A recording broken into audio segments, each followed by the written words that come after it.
নমস্কার বন্ধুরা, welcome to my YouTube channel Roots and Fit. আশা করি আপনারা সকলেই ভালো আছেন। আমি অনির্বাণ, আর আজ আমি চলে এসেছি আমাদের সিমলা কুলু মানালি ভ্রমণের একটি নতুন এপিসোড নিয়ে। আজ এই এপিসোডে থাকবে আমাদের সিমলা কুলু মানালি ভ্রমণের একটি ডিটেল ট্যুর প্যাকেজ, অর্থাৎ ভ্রমণ ডিটেল। থাকবে হোটেল, গাড়ি ভাড়া, পারমিট, খাওয়া দাওয়া, সিমলা কুলু মানালি আসলে কোথায় ঘুরবেন, কত কি খরচ হবে, কি কি দেখবে থেকে শুরু করে সম্পূর্ণ তথ্য। সুতরাং ভিডিওটির শেষ পর্যন্ত দেখুন। আর ভিডিওটি ভালো লাগলে অবশ্যই লাইক, শেয়ার এবং সাবস্ক্রাইব করবেন এবং কমেন্ট করে জানাবেন ভিডিওটি আপনাদের কেমন লেগেছে। দার্জিলিং কিংবা গ্যাংটকের পরে পাহাড় বলতে বাঙালির যে জায়গার কথা সবার আগে মনে পড়ে সেই জায়গাটি হলো সিমলা, কুলু মানালি কিংবা কাসোল। প্রথমেই বলি, সিমলা কুলু মানালি আসলে কোন সময় আসবেন। আপনারা যদি বরফের মজা নিতে চান তাহলে নভেম্বর এন্ড থেকে মার্চের মধ্যে সিমলা কুলু মানালি আসতে পারেন। এই সময় সম্পূর্ণ হিমাচল প্রদেশের সৌন্দর্য প্রকৃতিপ্রেমীদের মন কেড়ে নেওয়ার জন্য যথেষ্ট। সিমলা মেলে সময় কাটানো, ঘোড়ায় করে কুফরি যাওয়া, কুফরিতে বিভিন্ন ধরনের অ্যাক্টিভিটি করা, মণিকরণে গুরুদ্বারা দেখা, কাসলে নিরিবিলিতে কিছুটা সময় কাটানো, মানালি মেল রোডে সন্ধ্যাবেলায় হেঁটে বেড়ানো, মানালি থেকে সোলাং ভ্যালি যাওয়া, বরফ নিয়ে খেলা, এসব তো থাকবেই। তাছাড়া রয়েছে সিমলা কুলু মানালি লোকাল সাইট সিনের বিভিন্ন তথ্য এবং বিভিন্ন জায়গা। সঙ্গে থাকবে সিমলা কুলু মানালি ট্যুরের সমস্ত ডিটেলস। ঠিকঠাক প্ল্যান করলে আপনারাও ঘুরে আসতে পারেন। সিমলা কুলু মানালি যেতে আপনাদের হাওড়া থেকে রাত্রি 9:55 হাওড়া টু কালকা 12311 কালকা মেল বা নেতাজি এক্সপ্রেস ধরতে হবে। হাওড়া থেকে কালকা কিংবা চণ্ডীগড় যাওয়ার এই একটিই মাত্র ট্রেন রয়েছে, সুতরাং টিকিট আগে থেকেই করে নেওয়া ভালো। কালকা পৌঁছাতে মোট সময় লাগে 29 ঘন্টা 5 মিনিট। আপনারা চাইলে চণ্ডীগড় স্টেশনে নেমে ভায়া কার সিমলা যেতে পারেন, কিন্তু চণ্ডীগড় স্টেশনে রাত্রি 1টার সময় ট্রেন পৌঁছায়, সুতরাং এত রাত্রিতে আপনারা কোনো গাড়ি পাবেন না। সুতরাং আমি সাজেস্ট করব আপনারা কালকা স্টেশন হয়েই সিমলা যাবেন। কালকা থেকে সিমলার দূরত্ব প্রায় 90 কিলোমিটার। গাড়ি করে যেতে সময় লাগে প্রায় 4 ঘন্টা মতো। তবে আমি সাজেস্ট করব আপনারা গাড়ি করে সিমলা না গিয়ে কালকা থেকে টয় ট্রেনে করে সিমলা যান। কালকা থেকে সিমলা পর্যন্ত এই টয় ট্রেন জার্নিটি খুবই মনোরম দৃশ্যতে পরিপূর্ণ, যা আপনাদের মন কেড়ে নেবে। কালকা থেকে অনেকগুলি টয় ট্রেন রয়েছে, আমি সমস্ত টয় ট্রেনের ডিটেলস ভিডিওর লাস্টে বলে দেব। ধীরে ধীরে অনেকগুলি টানেল, ব্রিজ এবং অনেক মনোরম দৃশ্য অতিক্রম করে আপনারা পৌঁছাবেন সিমলা স্টেশনে। সিমলা স্টেশন থেকে বেরিয়ে আপনারা গাড়ি ভাড়া করে পৌঁছে যাবেন আপনাদের হোটেলে। আমাদের গাড়ি আগে থেকেই বুক ছিল, তাই আমাদের সেরকম অসুবিধা হয়নি। আমাদের সম্পূর্ণ ট্যুর প্যাকেজ অর্থাৎ গাড়ি, হোটেল, পারমিট এবং ব্রেকফাস্ট এবং ডিনারের সব কিছুর ব্যবস্থা করে দিয়েছিলেন ট্যুর পিকার্সের বিশ্বজিৎ দা। আপনারা চাইলে ওনার সাথে কন্ট্যাক্ট করতে পারেন। বাঙালি মানুষ সিমলায় থাকেন, খুবই ভালো মনের। ওনার নাম্বার আমি ডেসক্রিপশন বক্সেও দিয়ে দিলাম। এরপরে হোটেলে এসে চেক ইন করে নিন এবং ফ্রেশ হয়ে যান। আমরা সিমলায় যে হোটেলে ছিলাম সেই হোটেলের নাম হলো হোটেল হান্স। আপনারা চেষ্টা করবেন সিমলার মাল রোড থেকে 5-10 মিনিটের দূরত্বে হোটেল নেওয়ার, তাহলে হোটেলের দামটা কিছুটা সস্তা পড়ে এবং আপনারা পায়ে হেঁটে সহজেই মাল রোডে যেতে পারবেন। এরপরে লাঞ্চ করে নিয়ে কিছুটা রেস্ট করে নিন এবং বিকেলবেলা বেরিয়ে পড়ুন সিমলা মাল রোডের উদ্দেশ্যে। এরপরে আপনারা সিমলা মাল রোড ভালো করে পায়ে হেঁটে ঘুরে নিন, দেখে নেবেন সেই বিখ্যাত সিমলা টাউন হল। এরপরে দেখে নেবেন সিমলা কালীবাড়ি। এরপরে আপনারা দেখে নিতে পারেন সিমলা লাইব্রেরি এবং সেই বিখ্যাত সিমলা চার্চ। আর এখানেই আপনারা কিছুটা সময় কাটিয়ে নিতে পারেন। এরপরে সন্ধ্যা নেমে এলে আপনারা যদি কিছু কেনাকাটা করতে চান তাহলে লাক্কার বাজারে কেনাকাটি করে এবং খাওয়া দাওয়া করে ফিরে আসুন হোটেলে এবং ডিনার করে শুয়ে পড়ুন। পরবর্তী দিনে অর্থাৎ দ্বিতীয় দিনে সিমলা সাইট সিন করে সুন্দরনগর লেক পেরিয়ে আমরা পৌঁছে যাব মান্ডিতে এবং আজ রাতটা ওইখানেই স্টে করব। তাই সকাল সকাল বেরিয়ে পড়তে হবে সিমলা সাইট সিনে। প্রথমেই চলে যান সিমলার সবচেয়ে উচ্চতম জায়গা ঝাকু পাহাড়ের ঝাকু মন্দিরে। এইখানে 200টি সিঁড়ি পেরিয়ে আপনারা পৌঁছে যাবেন মন্দিরে। এখানে রয়েছে বজরংবলী 108 ফিট উঁচু একটি মূর্তি, যা চারিদিকে পাইন গাছে ঘেরা। এর ঠিক পাশেই রয়েছে একটি মন্দির। এই জায়গাটি আপনাদের খুবই ভালো লাগবে। ঝাকু টেম্পল থেকে বেরিয়ে রওনা হবেন কুফরির উদ্দেশ্যে। কুফরিতে আপনাদের ঘোড়ায় করে পৌঁছাতে হবে কুফরির মেন পয়েন্ট বাসুকিকে। ঘোড়ায় করে যেতে আসতে জনপ্রতি লাগে 500 টাকা। আপনারা টিকিট কেটে ঘোড়ায় করে পৌঁছে যাবেন কুফরির মেন পয়েন্টে। মনে রাখবেন, কুফরিতে বিভিন্ন ধরনের স্ক্যাম হয়, সুতরাং খুব সাবধান। কুফরিতে পৌঁছে দেখে নেবেন নাগ দেবতার মন্দির এবং আপেল বাগান। তবে শীতকালে গেলে আপেল বাগান রুস্কো শুষ্কই পাবেন। আপনারা চাইলে কুফরিতে বিভিন্ন ধরনের অ্যাক্টিভিটি করতে পারেন, যেমন zip lining, bridge walking, monkey crawling, আরও অনেক কিছু। তবে শীতকালে কুফরি আসলে বরফ পড়লে স্নো অ্যাক্টিভিটিও হয়। এরপরে কুফরি থেকে বেরিয়ে পড়ুন এবং রওনা হবেন মান্ডির উদ্দেশ্যে। রাস্তায় কোথাও দাঁড়িয়ে লাঞ্চ করে নেবেন। পরবর্তী দিন অর্থাৎ তৃতীয় দিনে আমরা যাব মান্ডি থেকে কুলু ভ্যালি হয়ে কাশলে। আজ রাতটা কাশলেই থাকব।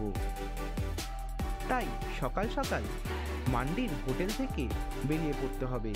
এরপরে আপনারা পান্ডো ড্যাম পেরিয়ে পৌঁছাবেন কুলু হাইওয়েতে।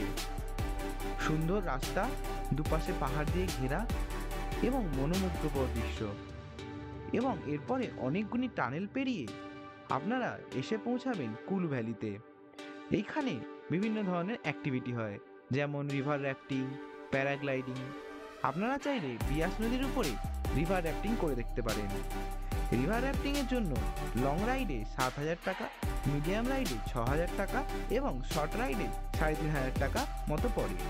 এছাড়া প্যারাগ্লাইডিং করলে 3500 টাকা থেকে 4000 টাকা মতো পড়তে পারে। এরপরে আপনারা রওনা হবেন কাশলের উদ্দেশ্যে। ধীরে ধীরে কুলু ভ্যালি ছেড়ে ঢুকে পড়বেন পার্বতী ভ্যালিতে এবং পাশ দিয়েই বয়ে চলবে পার্বতী নদী। কাশলে আমরা যে হোটেলে ছিলাম সেই হোটেলের নামটি হলো হোটেল রিভার গার্ডেন। কাশলে নিরিবিলিতে ওই দিনটা কাটিয়ে নেবেন। পরের দিন অর্থাৎ চতুর্থ দিন আমরা বেরিয়ে পড়ব কাশল থেকে মণিকরণ, তারপরে মানালির উদ্দেশ্যে এবং আমরা 3 দিন মানালিতেই স্টে করব। আসল থেকে সকাল সকাল বেরিয়ে চলে আসবেন পাশেই অবস্থিত মণিকরণে। এখানে পাশ দিয়ে বয়ে চলেছে পার্বতী নদী এবং এই নদীর উপরে রয়েছে অনেকগুলি উষ্ণ প্রস্রবণ। এখানে দেখে নেবেন মণিকরণ সাহিব গুরুদ্বারা। চাইলে এখানে লাঙ্গারে খাওয়া দাওয়াও করতে পারেন। গুরুদ্বারা দেখার পরে দেখে নেবেন এর ঠিক পাশে অবস্থিত শিব পার্বতী মন্দির। মণিকরণ থেকে বেরিয়ে রওনা হবেন মানালির উদ্দেশ্যে। পারলে রাস্তায় লাঞ্চটা সেরে ফেলবেন। মানালিতে পৌঁছে প্রথমেই হোটেলে চেক ইন করে নেবেন। মানালিতে আমরা যে হোটেলে ছিলাম সেই হোটেলের নাম হলো হোটেল রুদ্র প্যালেস। হোটেলে পৌঁছে কিছুক্ষণ রেস্ট নিয়ে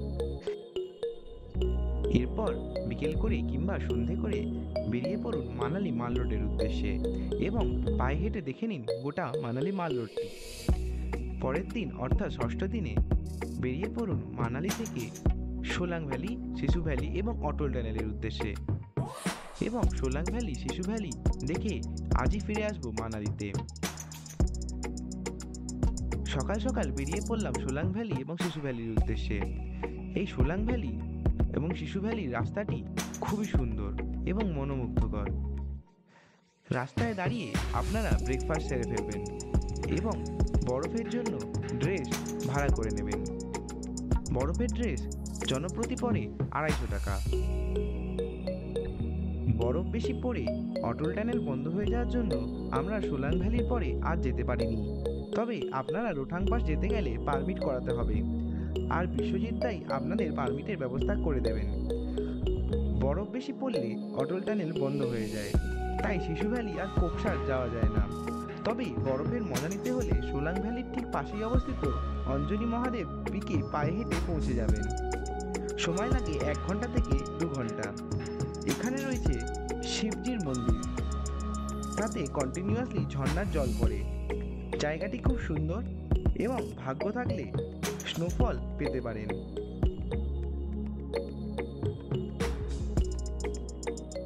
এরপর আমরা রওনা হব মানালির হোটেলের উদ্দেশ্যে।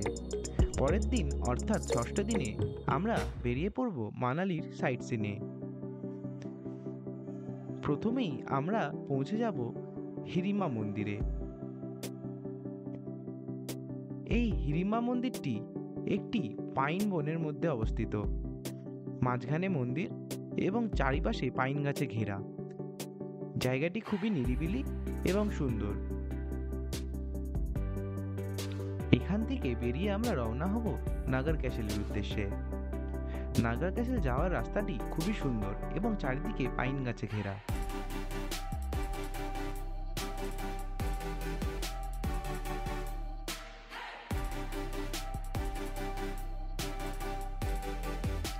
নাগার ক্যাসেল প্রবেশ করতে হলে আপনাদেরকে 50 টাকা করে এন্ট্রি ফি দিতে হবে। তবে নাগার ক্যাসেলের ভিতরে একটি মিউজিয়ামও রয়েছে। এছাড়া ক্যাসেলটি খুবই সুন্দর এবং এখান থেকে চারিপাশের পাহাড়ের দৃশ্যটি খুব সুন্দরভাবে দেখা যায়।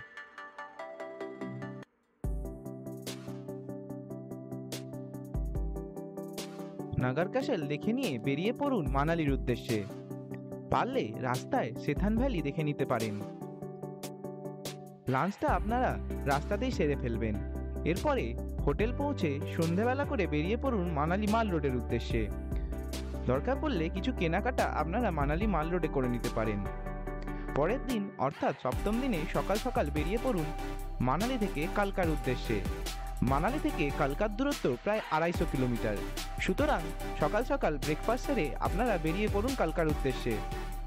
কালকাতে আমরা রাত্রি 11:55 কালকা টু হাওড়া নেতাজি এক্সপ্রেস ধরেছিলাম।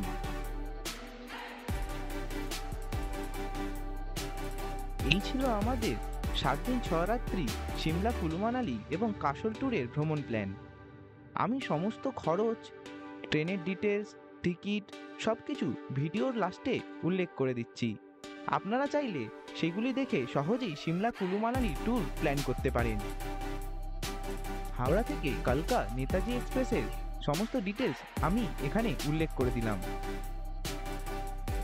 তার সাথে থাকলো কালকা থেকে সিমলা পর্যন্ত সমস্ত টয় ট্রেনের ডিটেলস এবং টাইম টেবিল। আমরা শিবালিক এক্সপ্রেসে করে কালকা থেকে সিমলা গিয়েছিলাম।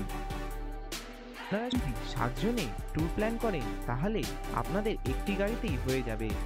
আমরাও 7 জনই ট্যুর প্ল্যান করেছিলাম, যার জন্য আমাদের একটি ইনোভা গাড়িতেই হয়ে গিয়েছিল। তার জন্য কিছু অংশে খরচ কম পড়েছিল। আমি ডে 1 থেকে ডে 10-এর সমস্ত খরচ হিসাব এখানে উল্লেখ করে দিলাম, যাতে আপনাদের পরবর্তীকালে সিমলা কুলু মানালি ট্যুর প্ল্যান করলে সুবিধা হয়। আপনাদের যদি এই ভিডিওটি হেল্পফুল মনে হয় তাহলে অবশ্যই কমেন্ট করে জানাবেন। আপনাদের কমেন্ট আমার কাছে একটা ভ্যালুয়েবল ফিডব্যাক। আর যদি আপনারা এই চ্যানেলটি সাবস্ক্রাইব না করে থাকেন তাহলে অবশ্যই সাবস্ক্রাইব করবেন আর ভিডিওটি লাইক এবং শেয়ার করে দেবেন। Thank you.